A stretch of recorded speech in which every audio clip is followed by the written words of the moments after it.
the door behind me, my eyes held shut and my ears ringing. The hum was surrounding me. As the door clicked into place, the hum was gone. I opened my eyes in surprise, and the door I had shut was gone. It was just a wall now. I looked around in shock. The room was identical to room 3, the same chair and lamp, but with the correct amount of shadows this time. The only real difference was there was no exit door, and the one I came through was gone. As I said before, I had no previous issues in terms of mental instability, but at that moment I fell into what I now know was insanity. I didn't scream. I didn't make a sound. At first I scratched softly. The wall was tough, but I knew the door was somewhere. I knew it was. I scratched it where the doorknob was. I clawed at the wall frantically with both hands, my nails being filed down to the skin against the wood. I fell silently to my knees. The only sound in the room, the incessant scratching against the wall. I knew it was there. The door was there. I knew it was just there. I knew if I could just get past this wall. "Are you all right?" I jumped off the ground and spun in one motion. I leaned against the wall behind me and saw what it was that spoke to me. To this day, I regret ever turning around. There was a little girl. She was wearing a soft white dress that went down to her ankles. She had long blonde hair to the middle of her back, and white skin and blue eyes. She was the most frightening thing I had ever seen, and I know that nothing in my life will ever be as unnerving as what I saw in her. While looking at her, I saw something else. Where she stood, I saw what looks like a man's body, only larger than normal and covered in hair. He was naked from head to toe, but his head was not human and his toes were hooves. It wasn't the devil, but at that moment it might as well have been. The form had the head of a ram and the snout of a wolf. It was horrifying, and it was synonymous with the little girl in front of me. They were the same form. I can't really describe it, but I saw them at the same time. They shared the same spot in that room, but it was like looking at two separate dimensions. When I saw the girl, I saw the form, and when I saw the form, I saw the girl. I couldn't speak. I could barely even see. My mind was revolting against what it was attempting to process. I had been scared before in my life, and I had never been more scared than when I was trapped in the 4th room, but that was before room 6. I just stood there, staring at whatever it was that spoke to me. There was no exit. I was trapped here with it. And then it spoke again. "David, you should have listened." When it spoke, I heard the words of the little girl, but the other form spoke through my mind in a voice I won't attempt to describe. There was no other sound. The voice just kept repeating that sentence over and over in my mind, and I agreed. I didn't know what to do. I was slipping into madness, yet couldn't take my eyes off what was in front of me. I dropped to the floor. I thought I had passed out, but the room wouldn't let me. I just wanted it to end. I was on my side, my eyes wide open, and the form staring down at me. Scurrying across the floor in front of me was one of the battery-powered rats from the 2nd room. The house was toying with me, but for some reason, seeing that rat pulled my mind back from whatever depths it was headed, and looked around the room. I was getting out of there. I was determined to get out of that house and live and never think about this place again. I knew this room was hell, and I wasn't ready to take up residency. At first, it was just my eyes that moved. I searched the walls for any kind of opening. The room wasn't that big, so it didn't take long to soak up the entire layout. The demon still taunted me, the voice growing louder as the form stayed rooted where it stood. I placed my hand on the floor, lifted myself up on all fours, and turned to scan the wall behind me. Then I saw something I couldn't believe. The form was now right at my back, whispering into my mind how I shouldn't have come. I felt its breath on the back of my neck, but refused to turn around. A large rectangle was scratched into the wood, with a small dent chipped away in the center of it. Right in front of my eyes, I saw the large 7 I had mindlessly etched into the wall. I knew what it was. Room 7 was just beyond that wall where room 5 was moments ago. I don't know how I had done it. Maybe it was just my state of mind at the time, but I had created the door. I knew I had. In my madness, I had scratched into the wall what I needed the most, an exit to the next room. Room 7 was close. I knew the demon was right behind me, but for some reason it couldn't touch me.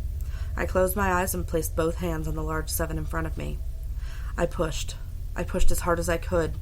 The demon was now screaming in my ear. It told me I was never leaving. It told me this was the end, but I wasn't going to die. I was going to live there in room 6 with it. I wasn't. I pushed and screamed at the top of my lungs. I knew I was going to push through the wall eventually. I clenched my eyes shut and screamed, and the demon was gone. I was left in silence. I turned around slowly and was greeted by the room as it was when I entered, just a chair and a lamp. I couldn't believe it, but I didn't have time to dwell. I turned back to the 7 and jumped back slightly. What I saw was a door. It wasn't the one I had scratched in, but a regular door with a large 7 on it. My whole body was shaking. It took me a while to turn the knob. I just stood there for a while, staring at the door. I couldn't stay in room 6. I couldn't. But if this was only room 6, I couldn't imagine what 7 had in store. I must have stood there for an hour just staring at the 7. Finally, with a deep breath, I twisted the knob and opened the door to room 7. I stumbled through the door mentally exhausted and physically weak. The door behind me closed, and I realized where I was. I was outside. Not outside like room 5, but actually outside. My eyes stung. I wanted to cry. I fell to my knees and tried, but I couldn't. I was finally out of that hell. I didn't even care about the prize that was promised. I turned and saw the door I just went through was the entrance. I walked to my car and drove home, thinking of how nice a shower sounded. As I pulled up to my house, I felt uneasy. The joy of leaving No End House had faded, and the dread was slowly building in my stomach. I shook it off as a residual from the house, and made my way to the front door. I entered and immediately went up to my room. There on my bed was my cat, Baskerville. He was the first living thing I had seen all night, and I reached to pet him. He hissed and swiped at my hand. I recoiled in shock, as he had never acted like that. I thought, whatever, he's an old cat. I jumped in the shower and got ready for what I was expecting to be a sleepless night. After my shower, I went to the kitchen to make something to eat. I descended the stairs and turned into the family room. What I saw would be forever burned into my mind, however. My parents were lying on the ground, naked and covered in blood. They were mutilated to near unidentifiable states. Their limbs were removed and placed next to their bodies, and their heads were placed on their chests facing me.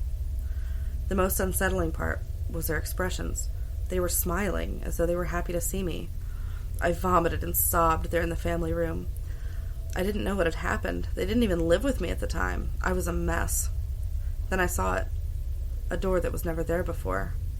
A door with a large 8 scrawled on it in blood. I was still in the house. I was standing in my family room, but I was in room 7. The faces of my parents smiled wider as I realized this.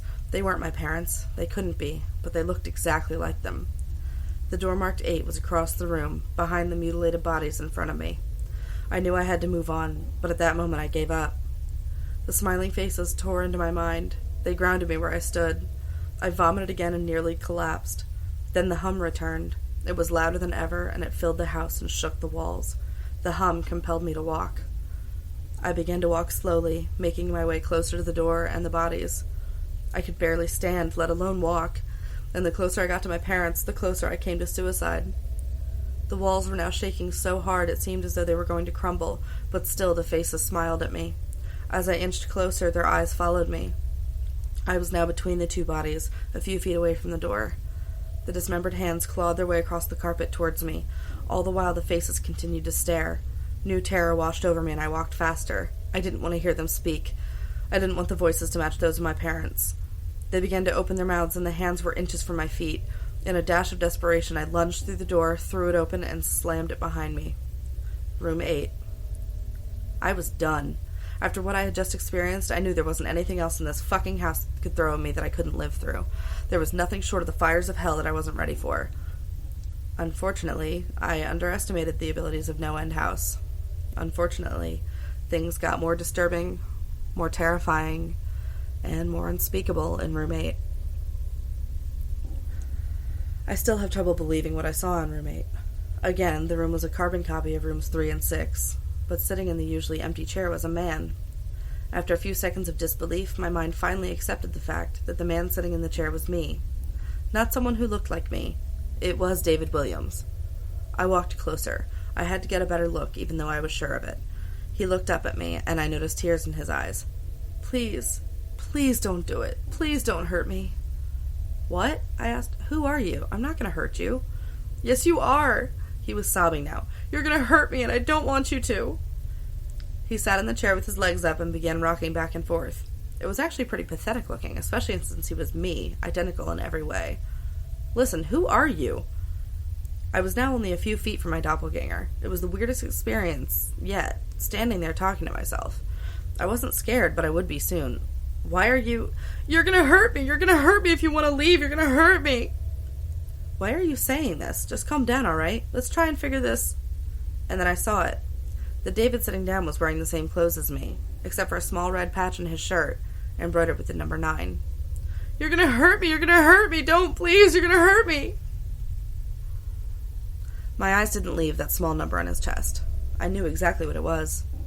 The first few doors were plain and simple, but after a while they got a little more ambiguous. 7 was scratched into the wall by my own hands. 8 was marked in blood above the bodies of my parents. But 9, this number was on a person, a living person. Worse still, it was on a person that looked exactly like me. "David?" I had to ask. "Yes, you're going to hurt me, you're going to hurt me," he continued to sob and rock. He answered to David. He was me, right down to the voice. But that 9... I paced around for a few minutes while he sobbed in his chair. The room had no door, and similarly to room 6, the door I came through was gone. For some reason, I assumed that scratching would get me nowhere this time. I studied the walls and floor around the chair, sticking my head underneath and seeing if anything was below. Unfortunately, there was. Below the chair was a knife. Attached was a tag that read, "To David, from management." The feeling in my stomach as I read that tag was something sinister. I wanted to throw up, and the last thing I wanted to do was remove that knife from under the chair. The other David was still sobbing uncontrollably. My mind was spinning into an attic of unanswerable questions. Who put this here, and how did they get my name? Not to mention the fact that as I knelt on the cold wood floor, I also sat in that chair, sobbing in protest of being hurt by myself. It was all too much to process. The house and the management had been playing with me this whole time. My thoughts for some reason turned to Peter and whether or not he got this far. If he did, if he met a Peter Terry, sobbing in this very chair, rocking back and forth. I shook those thoughts out of my head. They didn't matter.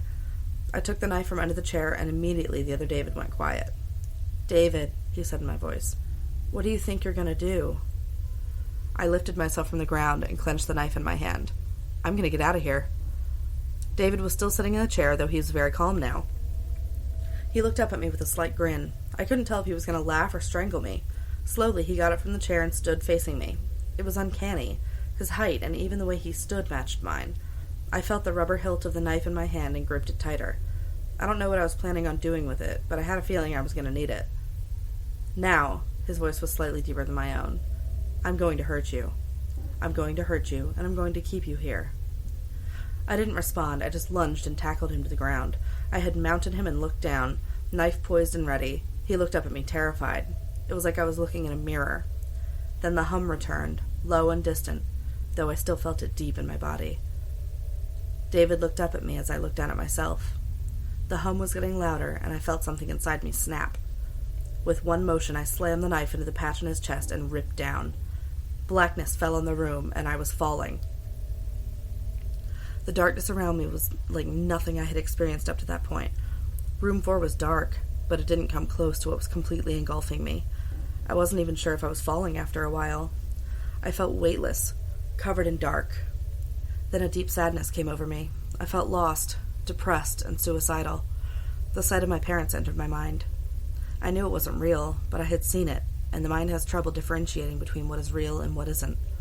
The sadness only deepened. I was in room 9 for what seemed like days, the final room. And that's exactly what it was, the end. No End House had an end, and I had reached it. At that moment, I gave up. I knew I would be in that in-between state forever, accompanied by nothing but darkness. Not even the hum was there to keep me sane. I had lost all senses. I couldn't feel myself. I couldn't hear anything. Sight was completely useless here. I searched for a taste in my mouth and found nothing. I felt disembodied and completely lost. I knew where I was. This was hell. Room 9 was hell. Then it happened. A light. One of those stereotypical lights at the end of the tunnel. I felt ground come up from below me, and I was standing. After a moment or two of gathering my thoughts and senses, I slowly walked toward that light. As I approached the light, it took form. It was a vertical slit down the side of an unmarked door. I slowly walked through the door and found myself back where I started, the lobby of No End House. It was exactly how I left it. Still empty, still decorated with childish Halloween decorations. After everything that had happened that night, I was still wary of where I was. After a few moments of normalcy, I looked around the place, trying to find anything different. On the desk was a plain white envelope with my name handwritten on it. Immensely curious, yet still cautious, I mustered up the courage to open the envelope. Inside was a letter, again handwritten. David Williams, congratulations! You have made it to the end of No End House. Please accept this prize as a token of great achievement. Yours forever, Management. With the letter were 5 $100 bills. I couldn't stop laughing. I laughed for what seemed like hours. I laughed as I walked out to my car and laughed as I drove home. I laughed as I pulled into my driveway. I laughed as I opened my front door to my house and laughed as I